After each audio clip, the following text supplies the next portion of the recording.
प्रिय प्रवास किसके द्वारा रचा गया है? प्रिय प्रवास क्या है लेखक का नाम? अयोध्या सिंह उपाध्याय हरिओद। Very good. और ये जो प्रिय प्रवास है वो कौन सी भाषा में लिखा गया है? 4 ऑप्शन दे रही हूँ, हिंदी, संस्कृत, मैथिली, ब्रज। गलत। हिंदी की खड़ी बोली का प्रथम महाकाव्य है, तो फिर कौन सी भाषा में लिखा गया? हिंदी भाषा में। हिंदी भाषा की खड़ी बोली में अपन जो लिख रहे हैं धीरे धीरे दिन गत हुआ, ये कौन सी भाषा है? जो हम बोलते हैं हिंदी, वही तो भाषा है ना। तो जो प्रिय प्रवास है वो हिंदी की खड़ी बोली का पहला महाकाव्य, प्रथम महाकाव्य माना जाता है। इसकी विषय वस्तु कृष्ण चरित्र से ली गई है। और हम जो पढ़ रहे हैं प्रिय प्रवास में कुल 17 सर्ग है, जिसका हम छठे सर्ग में जो वर्णन है कि कृष्ण किस तरीके से ब्रज को छोड़ के मथुरा जा चुके हैं और ब्रजवासी उनके याद में किस तरह व्याकुल हो रहे हैं, उस सब का बड़ा मार्मिक अभिव्यक्ति प्रिय प्रवास के 6ठे सर्ग में अयोध्या सिंह उपाध्याय हरिओद ने दी है। कल हम पढ़ रहे थे कि धीरे धीरे दिन गत हुआ और पद्मिनी नाथ डूबे, यानी कि सूर्यास्त हो गया, शाम हो गई, दिन चला गया, उसके बाद रात चली गई, फिर दूसरा दिन चला गया, फिर दूसरी रात चली गई, लेकिन मधुपुर माने मथुरा से गोपाल नहीं लौटे, ना ही कोई व्यक्ति उनका संदेश लेकर आया है। आगे वो क्या कहते हैं कि ज्यों ज्यों जाते दिवस चित्त का क्लेश था वृद्धि पाता। ये देखो हिंदी की खड़ी बोली तो यही है, ज्यों ज्यों जाते दिवस, दिवस मतलब दिन, जो जो दिन बीतते जाते, चित्त मानी मन, चित्त का क्लेश, क्लेश मानी दुख कष्ट था वृद्धि पाता। उनके मन में जो क्लेश था, जो दुख था, जो कष्ट था, वो कष्ट धीरे धीरे और ज़्यादा बढ़ता जाता था। उत्कंठा थी अधिक बढ़ती, व्यग्रता थी सताती। और उनकी उत्कंठा मतलब क्या होता है? उत्कंठा का मतलब होता है तीव्र इच्छा, कृष्ण से मिलने की, कृष्ण को देखने की उनकी जो उत्कंठा थी, जो तीव्र इच्छा थी, वो और बढ़ती ही जाती थी। और साथ में व्यग्रता थी सताती, उनको थोड़ी चिंता सताती थी, चिंता होने लगती थी कि कृष्ण अभी तक क्यों नहीं आए, कृष्ण तो कह कर गए थे कि मैं मथुरा से वापस आ जाऊंगा, क्यों नहीं आए। अब जब कोई अपना प्रिय वापस नहीं आता है तो अपन चिंता करते नहीं करते, ये क्या कारण हो गया, कुछ अनिष्ट तो नहीं घट गया है, क्यों नहीं लौटे हैं। तो व्यग्रता का मतलब क्या है? चिंता। होती आके उदयपुर में घोर उद्विग्नताएं, और उनके, मैंने कल आपको बताया था कि अयोध्या सिंह उपाध्याय हरिओद की हिंदी की खड़ी बोली में संस्कृत के बहुत शब्द हैं। अब आप देखो, वृद्धि, क्लेश, दिवस, उत्कंठा, व्यग्रता, उद्विग्नताएं, उद्भ्रांत, ये सब कैसे शब्द हैं? संस्कृत के शब्द हैं, जिन्हें हम तत्सम शब्द कहते हैं, जो कि तो हमारी हिंदी में आ गए हैं। वो कहते हैं होती आके उदय, उदय मानी जन्म लेती हैं, और मानी हृदय, हृदय में घोर, घोर मानी बहुत ज़्यादा, उद्विग्नताएं, उद्विग्नता का मतलब क्या होता है? बेचैनियाँ। क्योंकि कृष्ण वापस नहीं लौटे हैं तो मन में चिंता तो हो ही रही है, चिंता सता रही है, और तीव्र इच्छा उनसे मिलने की, और साथ में उनके मन में बहुत बेचैनियाँ जन्म ले रही हैं। देखे जाते सकल ब्रज के लोग उद्भ्रांत से, और उस बेचैनी से, उस व्याकुलता से, उस चिंता से जो ब्रज के लोग हैं वो उद्भ्रांत से हो गए हैं। उद्भ्रांत का मतलब भ्रमित हो गए हैं, थोड़े थोड़े पागल जैसे हो गए हैं, थोड़े थोड़े बावले जैसे हो गए हैं। अब देखो कितना यथार्थवादी चित्रण यहाँ पर अयोध्या सिंह उपाध्याय हरिओद ने किया है। अब कल्पना कीजिए, ये केवल कृष्ण की ही बात नहीं है, आप अपने कोई निजी जीवन की चिंता कीजिए कि आप घर पर हैं और आपके पापा बाहर गए हुए हैं, और आपके पापा क्या कहते हैं मैं सोमवार को घर आ जाऊंगा, लेकिन आपके पापा सोमवार को घर नहीं आए, मंगल बीत गया, बुध बीत गया। आप बताइए आपके मन में ऐसी भावना आएंगी कि नहीं आएंगी? क्या इस तरीके की चिंता होगी कि नहीं होगी? क्या इस तरीके से उनसे मिलने की तीव्र इच्छा होगी कि नहीं होगी? क्या आपके मन में कुछ बेचैनियाँ होंगी कि नहीं होंगी? और क्या आप बावले से नहीं हो जाओगे जब बहुत दिन बीत जाएंगे, पापा क्यों नहीं, कोई संदेश भी ना मिले, तो आप पागल से हो जाएंगे नहीं हो जाएंगे? तो अयोध्या सिंह उपाध्याय ने अपने प्रिय के दूर जाने पर और उनका कोई संदेश ना आने पर जो चिंता है, जो वास्तविक स्थिति होती है मनुष्य की, उस मनुष्य की वास्तविक स्थिति का चित्रात्मक शैली में वर्णन किया है। आगे वो क्या कहते हैं? खाते पीते गमन करते, बैठते और सोते।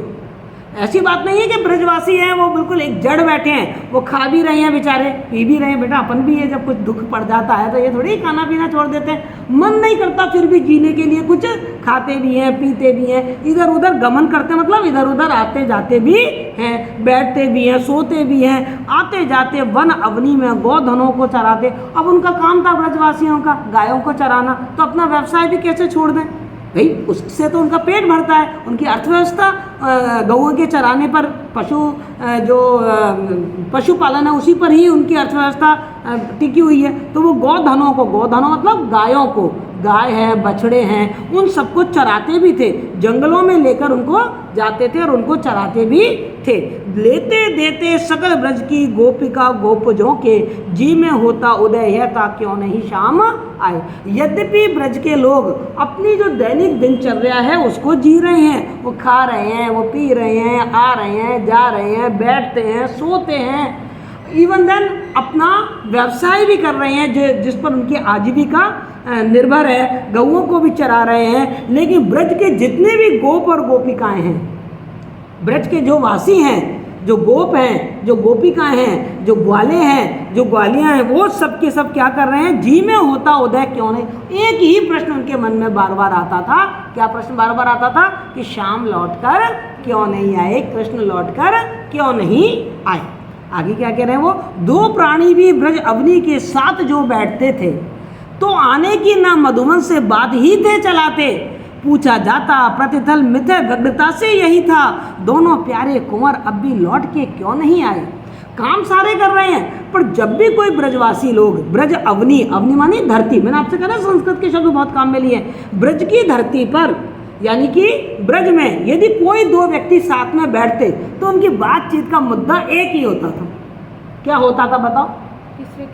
कृष्ण क्यों नहीं लौट कर आए, एक ही मुद्दा होता था, और कोई बात उन्हें सूझती ही नहीं थी। तो दो प्राणी भी ब्रज भूमि के साथ जो बैठते थे, तो आने की ना मधुवन से बात ही चलाते थे, मथुरा से क्यों नहीं आए यही बात करते थे। अब पूछा जाता प्रतिथल मिथ व्यग्रता से जई, व्यग्रता मतलब बहुत ही उत्कंठा के साथ, बहुत ही चिंता के साथ, बहुत ही आतुरता और व्याकुलता के साथ केवल एक ही प्रश्न पूछा जाता था कि दोनों जो राजकुमार ब्रज से मथुरा गए थे, वो दोनों राजकुमार लौटकर क्यों नहीं आए। बताइए दोनों राजकुमार कौन कौन है? कृष्ण और बलराम। वेरी गुड, कृष्ण और बलराम, ये दोनों लौटकर क्यों नहीं आए।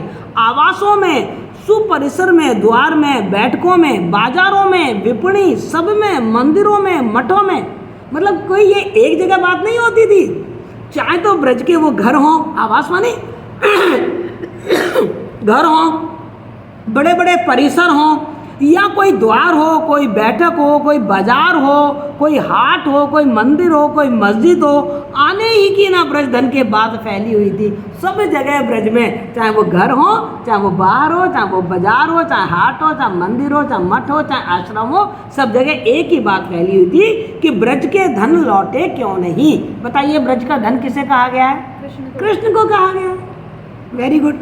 कुंजों में और पथ अपथ में, बाग में और वनों में, ना केवल घर परिवारों में, बल्कि जहाँ जो कुंज थे ना, कदम्ब के पेड़ के जो कुंज थे, जहाँ कृष्ण लीला रचाया करते थे, उन कुंजों में, सब रास्तों में, बागों में और जंगलों में, सब जगह एक ही बात फैली हुई थी कि जो ब्रज के धन कृष्ण हैं वो वापस क्यों नहीं आए हैं। आना प्यारे मेहर सुध का देखने के लिए ही कोसों जाती प्रतिदिन चली मंडली उत्सुकों की। देखो खड़ी बोली, जो हम बोली बोलते हैं बिल्कुल ऐसी बोली है, और कोई तुकांतता नहीं है, अतुकांत शैली है। ऊंचे ऊंचे तर ऊपर चढ़े गोप डोटे अनेकों, घंटों बैठे त्रसित द्रग से पंथ को देखते। और आप देख रहे हो अनुप्रास अलंकार खूब है, जैसे त्रसित द्रग, तो आप देखो जहाँ एक ही वर्ण की बार बार आवृत्ति हो वहाँ हम क्या कहते हैं? अनुप्रास अलंकार है। और जहाँ एक शब्द की जस्ट उसके बाद उसी अर्थ में आवृत्ति हो जाए उसको हम कहते हैं पुनरुक्ति प्रकाश अलंकार। Very good. तो पुनरुक्ति प्रकाश अलंकार खूब है, अनुप्रास अलंकार खूब है। वो कह रहे हैं आना प्यारे मेहर सुध का देखने के लिए। मेहर सुध कृष्ण को कहा गया है। किसको कहा गया है? मेहर सुध, मतलब उनके बेटे, मेहर के बेटे। उनको देखने के लिए कोसों चलकर, जो मंडलियां थी ना ब्रजवासियों के, जो लोग थे, वो मंडली का मतलब भीड़ बना के, ग्रुप बना के, समूह बनाकर उत्सुक होकर वो कृष्ण को देखने के लिए कोसों चले जाते थे। दूर अपन नहीं होता, जब अपन को किसी का इंतजार होता है तो यद्यपि हमको मालूम है कि वो हमारे घर आएंगे, फिर अपन क्या करते हैं? घर से निकलकर गली में जाके देखते, बार जाते हैं, थोड़ा बाजार तक देखे हूँ आगे क्या, है ना। तो वही कह रहे हैं कि आना प्यारे मेहर सुध का देखने के लिए कोसों जाती थी प्रतिदिन, रोज जो ब्रज के लोगों के जो समूह थे वो उत्सुक होकर रोज उनको देखने के लिए जाते थे। और ऊंचे ऊंचे तरु पर चढ़े गोप डोटे अनोखो, और गोप के जो बच्चे थे, डोटे मतलब बच्चे, उनके जो बच्चे थे वो क्या करते थे, वो छोटे थे तो उनको दूर से दिखाई नहीं देता था, तो जो छोटे छोटे बच्चे वो क्या करते थे, पेड़ों पे चढ़ जाते थे। तरु माने पेड़, ऊंचे ऊंचे माने ऊंचे ऊंचे ऊंचे ऊंचे पेड़ों पर चढ़कर और फिर देखा करते थे कहीं दूर से कृष्ण दिखाई दे रहे हैं क्या, तो हम सबसे पहले बताते हाँ वही कृष्ण आ रहे हैं। घंटों बैठे और घंटों बैठे रहते थे उनके इंतजार में। तृषित द्रग, अपनी आंखों में उनकी दर्शन की प्यास लिए। तृषित मानी प्यासे, द्रग मीन्स आंखें, उनकी आंखों में कृष्ण के दर्शन की प्यास थी। उस प्यास को लिए वो पंत को देखते रहते थे, रास्ता देखते रहते थे, घंटों उनका इंतजार करते रहते थे। पंत देखना, मुहावरे, इनकी भाषा में आप देख लेंगे मुहावरे भी खूब आ रहे हैं। राह देखना, पंत देखना मतलब किसी का इंतजार करना। आके बैठी निज सदन की मुक्त ऊंची छतों में, मौकों में और पथ पर बने दिव्य वातायनों में, चिंता मग्ना विवश विकला उन्मना नारियों की दो ही आंखें सहस बन के देखती पंत को थी। अब जो ब्रज की बालाएं हैं, ब्रज की जो स्त्रियां हैं, जो वहाँ की ग्वालिनें हैं, जो वहाँ की गोपिकाएं हैं, जो सखियां हैं, उनकी स्थिति बताइए। वो क्या करती थी, जो गोप थे वो तो चले जाते थे देखने के लिए, बच्चे थे वो भी चले जाते थे। स्त्रियां तो इतना घर से बाहर नहीं निकलती हैं, तो स्त्रियां क्या करती थी, स्त्रियों के निज सदन का मतलब होता घर। अपने जो घर होते हैं तो आपने देखा होगा सड़क की तरफ अपने घरों में खिड़कियाँ, झरोके, बालकनी निकली होती है, नहीं निकली होती हैं, निकली होती है ना। तो वो कह रहे हैं आके बैठी निज सदन की मुक्त ऊंची छतों पर, या तो वो अपनी छतों पर आके बैठ जाती थी कि छत से वो हमको कृष्ण दिख जाएंगे आते हुए, और या फिर मौकों में और पथ पर बने दिव्य वातायनों में, या सड़क की तरफ उनके घरों में जो बालकनी बनी हुई थी। देखो वातायन का मतलब होता है खिड़कियाँ जिनसे हवा आती है। आजकल वो रूप बदल गया थोड़ा, अपन बालकनी का रूप आ गया है, विंडोज़ का रूप आ गया, तो वही चीज़ है। तो उनके घरों में जो मौके बने हुए थे, जो बालकनी बनी हुई थी, जो खिड़कियाँ बनी हुई थी, या तो उनमें बैठ जाती थी और या फिर अपनी घर की छतों पर जाकर बैठ जाती थी। चिंता मग्ना विवश विकला उन्मना नारियों की, और देखो उन स्थितियों की स्थिति बताइए कि जो ब्रजवासी जो स्त्रियां हैं उनकी स्थिति कैसी होती थी, चिंता मग्न, वो चिंता में मग्न थी कि क्यों नहीं आए कृष्ण। वो विवश थी, मजबूर थी, करे क्या, घर छोड़ के तो मथुरा जा नहीं सकती, मजबूर है, और कृष्ण यहाँ आ नहीं रहे, और कृष्ण के प्रेम में वो मजबूर है, कृष्ण की याद को भी वो छोड़ नहीं सकती, तो बहुत मजबूर है। विकला, व्याकुल हो रही है। जब इंसान बहुत विवश होता है, मजबूर हो जाता है, तो क्या करता है, बहुत व्याकुल होता रहता है। और उन्मना, बहुत ही उदास हो रही हैं ब्रज की नारियां। दो ही आंखें सहस बन के, और उनकी आंखें तो दो ही थी, पर उनकी आंखें जब कृष्ण को देखने के लिए उत्सुक होती थी तो सहस्त्रों आंखें की बन जाती थी। देखो ऐसा लगता था जैसे उनके पास दो आंखें नहीं हैं बल्कि हजारों आंखें हैं। बन के देखती थी पंत को ही देखती रहती थी, रास्ता देखती रहती थी, कृष्ण का इंतजार करती रहती थी। अब जब वो स्त्रियां छत पे चली जाती थी या खिड़कियां पे चली जाती थी तो छत पर क्या स्थिति होती थी आप देखिए। आके कागा यदि सदन में बैठता था कहीं भी, कागा मतलब कौवा। अच्छा, अपने यहाँ एक कहावत है, आपने भी सुनी होगी, जब अपने घर पे आके कौवा बोलता है तो क्या मानते हैं अपन, कोई आने वाला है। वेरी गुड, कोई अतिथि आने वाला है। अपन यही तो कहते हैं, अरे आज को वो बोल रहा है आज हमारे घर में कोई मेहमान आएगा। तो आके कागा यदि सदन में बैठता था कहीं, तो जब स्त्रियां छतों पे चली जाती थी, खिड़कियों में देखती थी, तो वो देखती थी कोई कौवा उनके घर पर आके जब बैठता था तो तनवंगी उस सदन की यूं उसे थी सुनाती। तो वो जो तनवंगी कहा गया है ब्रज की स्त्रियों को, क्योंकि वो कैसी हैं, एकदम पतली दुबली, एकदम जीरो फिगर, करीना कपूर की तरह जीरो फिगर है उनका। तनवंगी का मतलब होता है पतली दुबली छरेरी शरीर की।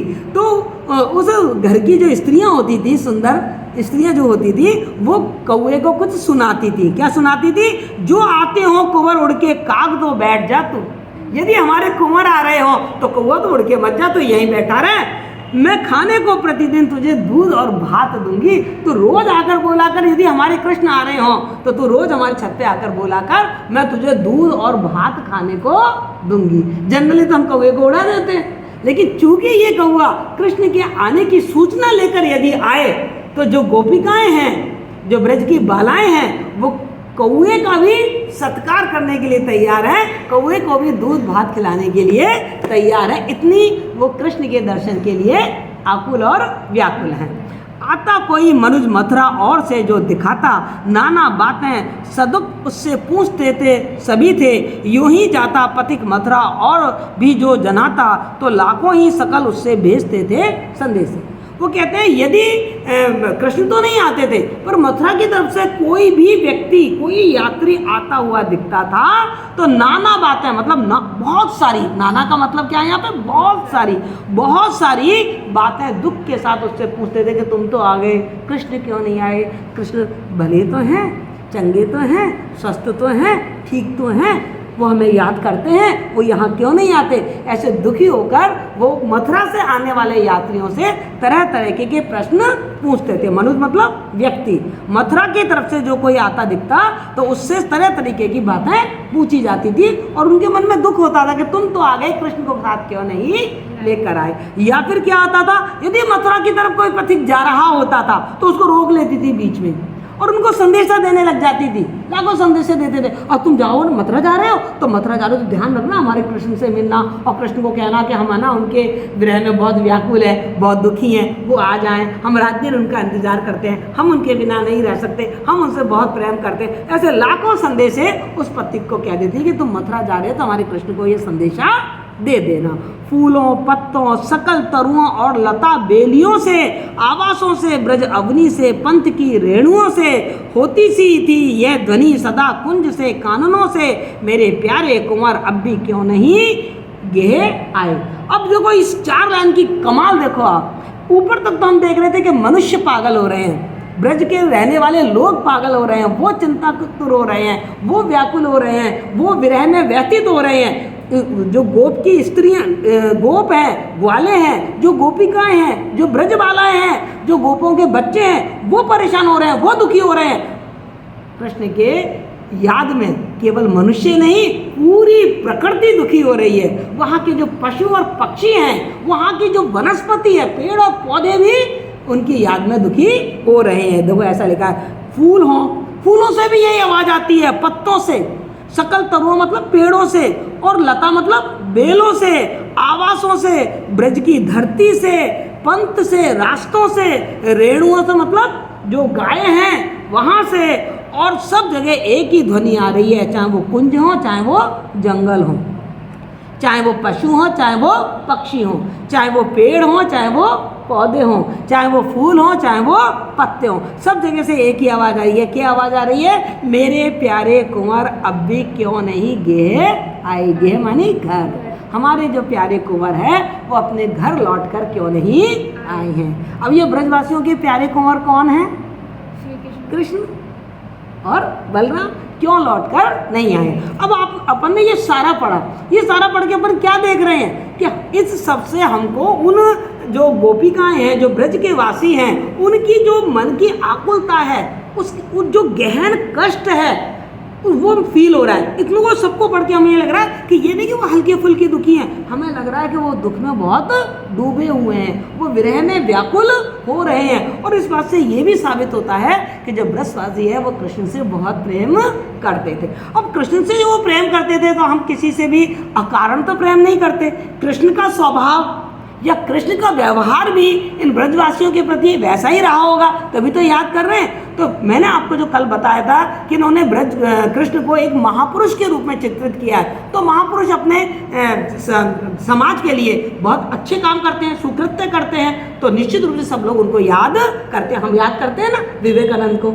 याद करते हैं, नहीं करते हैं? कर रहे हैं ना हम। विवेकानंद को याद करते हैं, गांधी जी को याद करते हैं। क्यों याद करते हैं? क्योंकि उन्होंने हमारे समाज के लिए बहुत काम किए। भगत सिंह को याद करते हैं, चंद्रशेखर आजाद को हम याद करते हैं। क्यों करते हैं? वो महापुरुष थे, उन्होंने हमारे समाज के हित के लिए बहुत काम किए थे। तो इसी तरीके से कृष्ण ने भी ब्रजवासियों के हित में बहुत हितकारी काम किए हैं, बहुत उनकी सेवा की है, उनको प्रेम दिया है, निस्वार्थ प्रेम दिया है। इसलिए गोप गोपिकाएं, उनके बच्चे, ब्रज का बच्चा बच्चा, ब्रज का हर व्यक्ति, हर नर और नारी, इवन देन पशु और पक्षी, ये सब भी उनसे बहुत प्रेम करते थे। इसलिए वो सब उनके ब्रज से, मथुरा से लौट कर आने की बाट देख रहे हैं। तो यहाँ हमको जो प्रिय प्रवास की खास बात है कि श्रृंगार रस है, और श्रृंगार रस में भी श्रृंगार का वियोग पक्ष देखने को मिल रहा है कि उनका जो वियोग है, उनकी जो विरह है, वो हमें बताई गई है। भाषा हिंदी की खड़ी बोली है, शैली अतुकांत है, काव्य रूप प्रबंध काव्य है। क्या है ये? प्रबंध काव्य है। रस श्रृंगार का वियोग पक्ष है। क्लियर? अलंकार हम देख ही रहे हैं, अनुप्रास अलंकार है और अंत अनुप्रास अलंकार, और कहीं कहीं हमको पुनरुक्ति प्रकाश अलंकार भी देखने को मिल रहा है। और बड़ी सहज और सरलता के साथ अयोध्या सिंह उपाध्याय ने हमको ब्रजवासियों की व्याकुलता हमारे सामने चित्रात्मक शैली में हमारे सामने रख दी। हमारे आंखों के सामने वो चित्र आ जाता है, सखियाँ कैसे बैठी होंगी, कौवा कैसे बोल रहा होगा, बच्चे कैसे पेड़ पे चढ़ रहे होंगे, हमारी आंखों के सामने एक चित्र सा बन जाता है। इसको कहते हैं अपन चित्रात्मक या बिंबात्मक शैली। क्लियर? समझ में आया आपको? फिर भी यदि कोई चीज़ समझ में नहीं आया तो आप मुझसे दोबारा आके पूछेंगे। और ये तो हमें समझ में आ ही गया कि छंद कौन सा है इसमें? मंदाक्रांता छंद है। कल ही मैंने बताया था मंदाक्रांता छंद में ये वर्णिक छंद है, इसमें सत्र है, वर्ण होते हैं और लास्ट में 2 गुरु होते हैं। Clear? Thank you so much.